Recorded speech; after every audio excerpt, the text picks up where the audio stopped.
Welcome to yet another edition of the Film Geeks podcast. This is Abhishek, and joining me, as always, are my comrades and cohorts, Arindam and Anirban. And of course, for the first time, we have Nihal all the way from Bombay. Hello, Nihal. How are you doing? Hello, nice being here, guys. What's with the getup?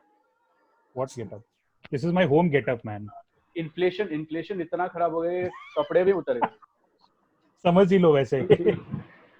Yeah, Ishwar, if you're live, please join in because we are about to talk about one of my favorite films of the year thus far. That's King of Staten Island. I think it's my favorite. I've already said it. So I have only watched 30% of it because my system didn't allow me to play it. So I will probably not give you as much. I can't give you as much. One of my favorite directors. I know he gets a lot of shit because of his previous film, which was Trainwreck. But Judd Apatow is one of my favorite directors currently working.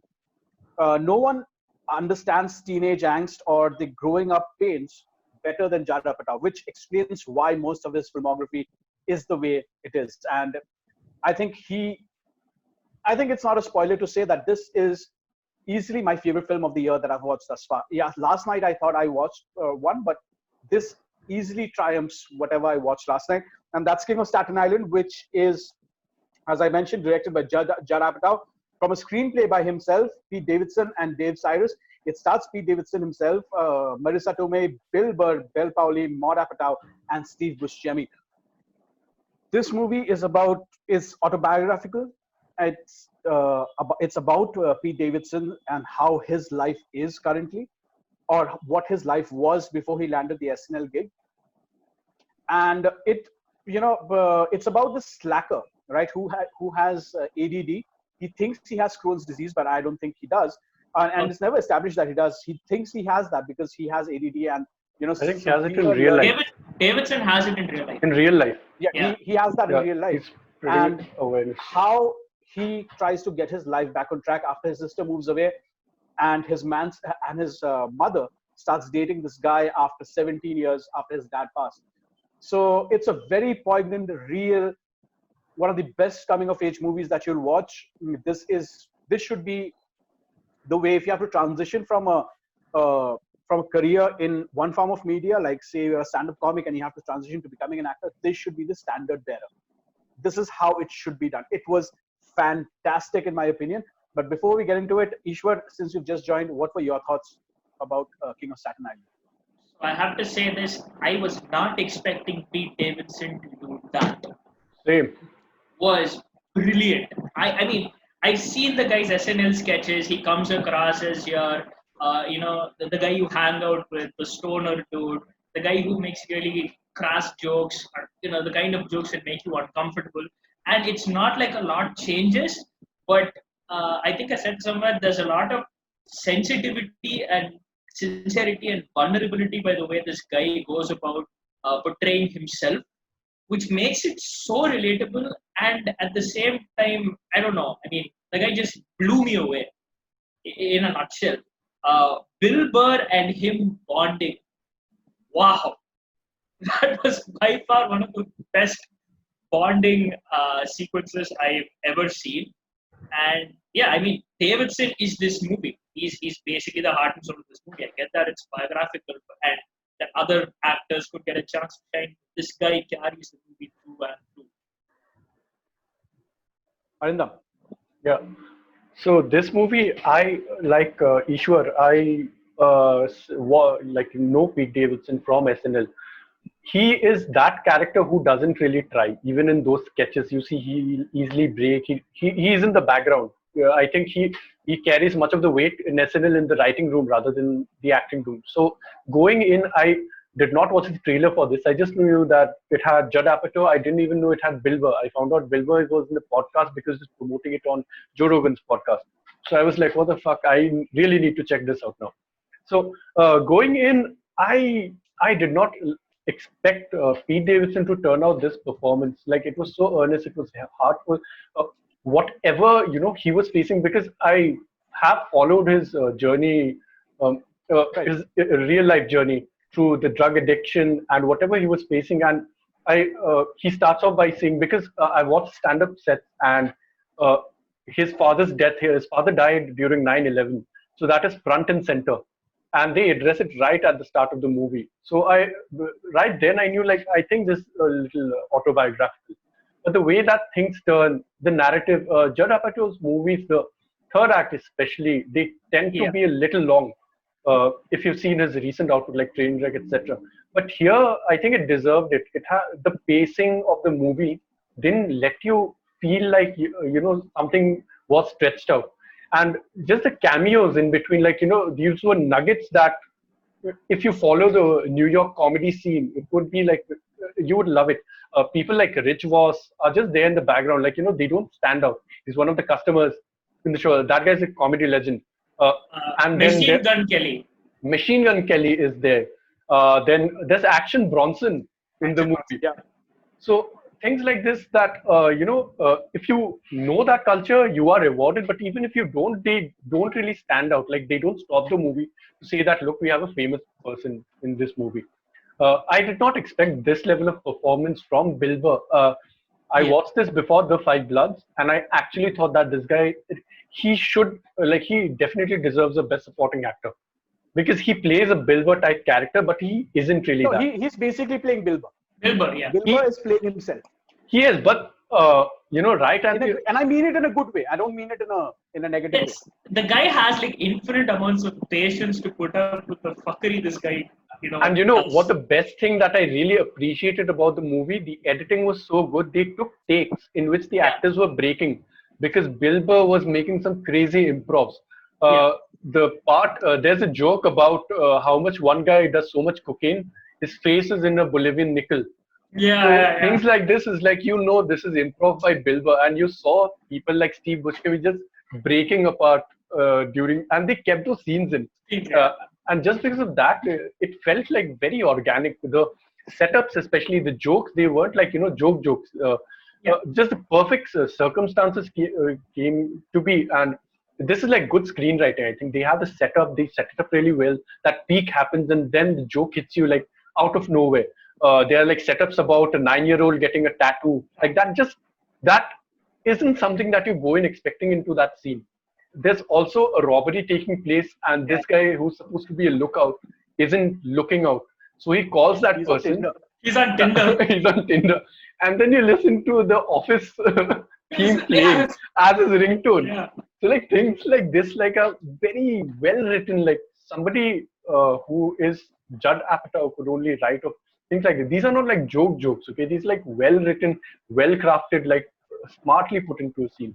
So the interesting bit is one guy has the office. So there's this one brilliant bit where he's trying to call them during the robbery. One guy has the office stone, the other guy has salt and peppers. Push it. What is going on? And Pete Davidson's t-shirts. One interesting thing is that, which I learned from the Dave Chappelle special, was that all his t-shirts were referencing some of the members of the Wu-Tang Clan, and because they belong to Staten Island. So yeah, things like that. Like, if you know that, it's well and good. It like you enjoyed it a little more, but that doesn't take away anything from the movie. This is one and he has some really, really sweet t-shirts which I would also like to own. He wears a Nas t-shirt. Ghostface Killer and stuff. Nas is like the greatest rapper ever, and the reference Jay-Z and the entire East Coast scene, and that was who is Jay-Z? All of us are Jay-Z. Exactly. So and it's so refreshing to watch the East Coast hip hop scene represented, because Hollywood is all about the West Coast for obvious reasons. But the East Coast scene is anyway. What I love about these films, about every barring Trainwreck, of course, every Judd Apatow film, including the stuff which he has written, like Freaks and Geeks, is the dialogue, because the dialogue is real. This is how people talk, right? And I thought why this movie comes across as so earnest and so well written and so well realized is because Pete Davidson and Bieber and Marissa Tomei and all of these characters, and even Maud Apatow for that matter, his daughter, who we last saw in this. Marissa Tomei is in this? Yeah, Marissa Tomei, she's really good in this. I love how Nihal perks up when he's like, Marissa Tomei. One of the but she's not overly sexualized like her Aunt May character. Yeah. No, I think that has a point as well, because there's a reason why that is done. One great thing that I really liked about this was that the oh crap, I just lost my train of thought.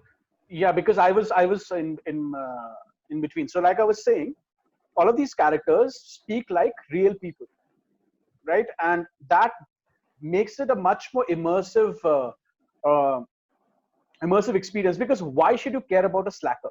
I mean, why should anyone care about a slacker if you're not of a particular age, right? I'm in my early 30s. Arindam has just entered 30. Nihal is in his early 30s. Ishwar is in his teens. Why would anyone care about any of these characters if you have like a real job? But the dialogues, for that matter, even stuff like which is written in Knocked Up or This Is 40, you know, those make it such an immersive experience for everyone involved, right? And that just makes you relate to those characters more. And I think that very few people do that. Tarantino does that amazingly. I don't think even Scorsese is that good at in dialogues. He's a master. He's the greatest ever, but he's does not that as great as a writer as probably a Judd Apatow is, because no one writes. I think very few people come across who can write great dialogue as Apatow does. Arindam. Yeah, so I was saying that the characters, even the side characters, they have so many dimensions to them. Because just when you expect that, okay, this is what this character is about. So there's a completely different aspect that they bring to it. So the some part of the movie, one character like you think that he might be a scheming person who has some sort of motivation, but then the source who is telling you that has some other motivation. Yeah. So you don't take that into account. And that person isn't really bad either. So none of these characters are like bad. They're like good people they're like regular people who have like various dimensions to them. That was very well done in this movie. One of my favorite scenes of this movie is the confrontation between Bill Burr and Pete Davidson, because that is such a Bill Burr reaction. Yeah.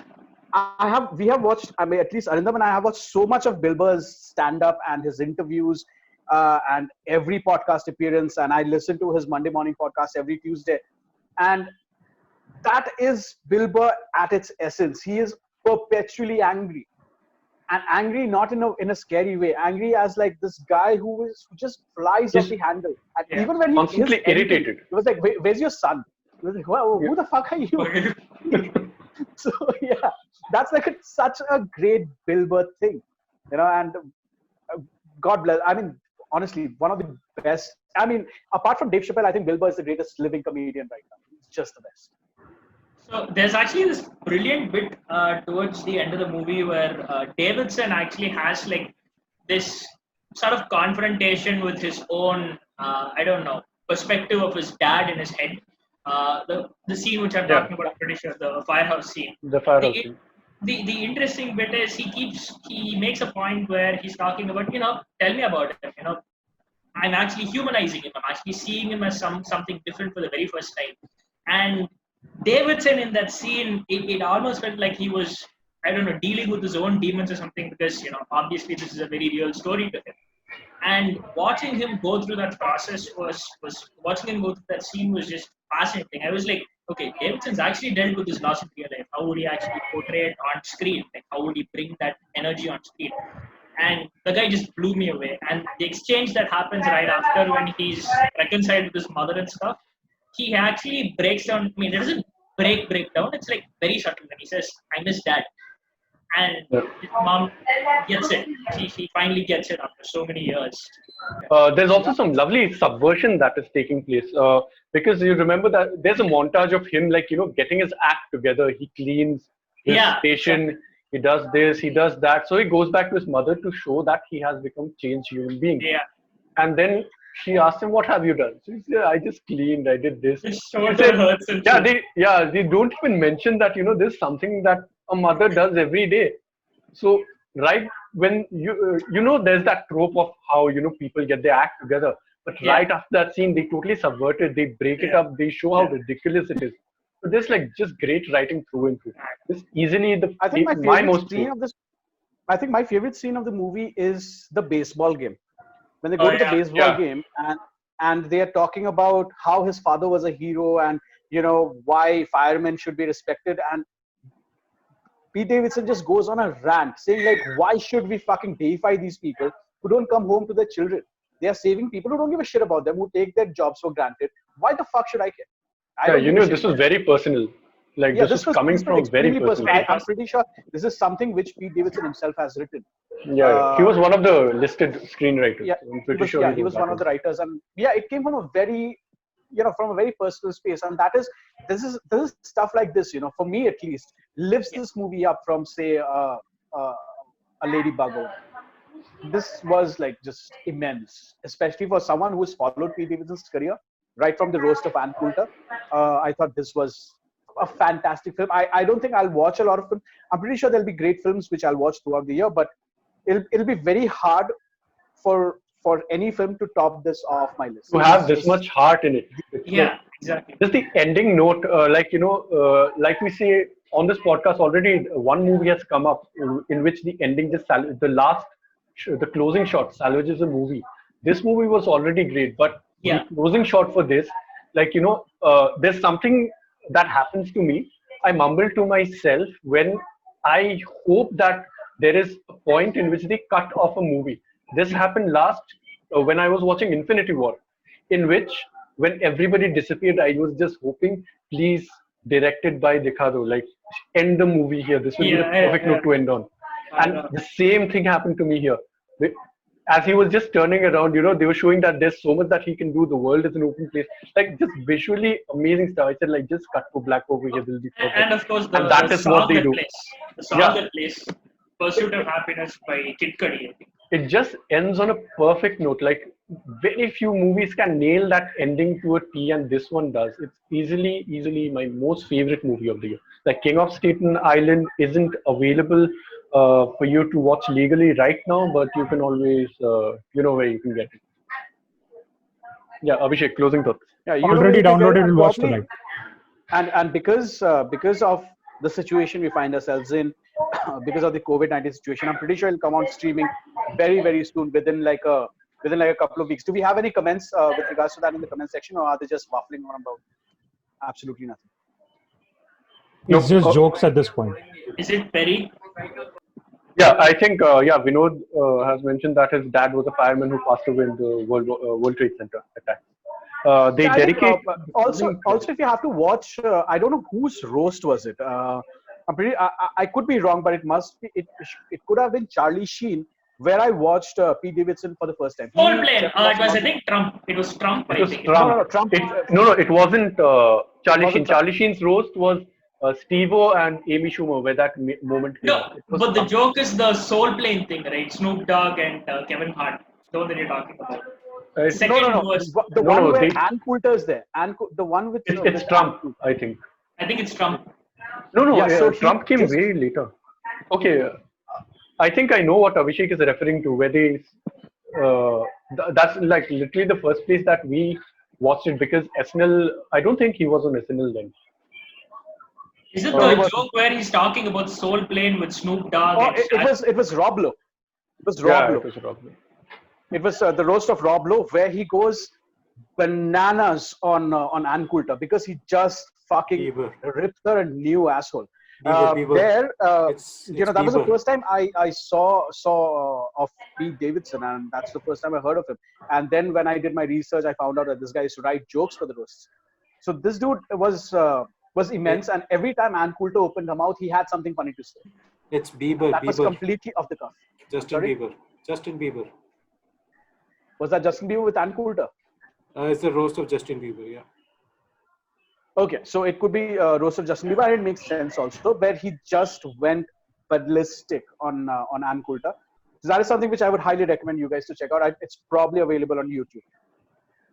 Right, so that does it for the review of King of Staten Island. Thank you very much, Ishwar, for being a part of this. I hope you would stick around because we will talk about the Five Bloods next. But before we move on, highly recommend it. One of the best movies you'll watch this year. One of the best debuts as a leading man by any actor. A fantastic film, and I highly recommend this. This has been a great week for all if you are into films and if you have been waiting to watch a lot of great films, because over the past couple of weeks, it's really been bad content all around. So that does it for this edition. Thank you very much for being a part of this, Ishwar and Nihal. Thank you very much for being a part of the show. Anirban and Arindam, thank you very much. We will see you again next week. Go Corona, Corona go. See you next week. Corona.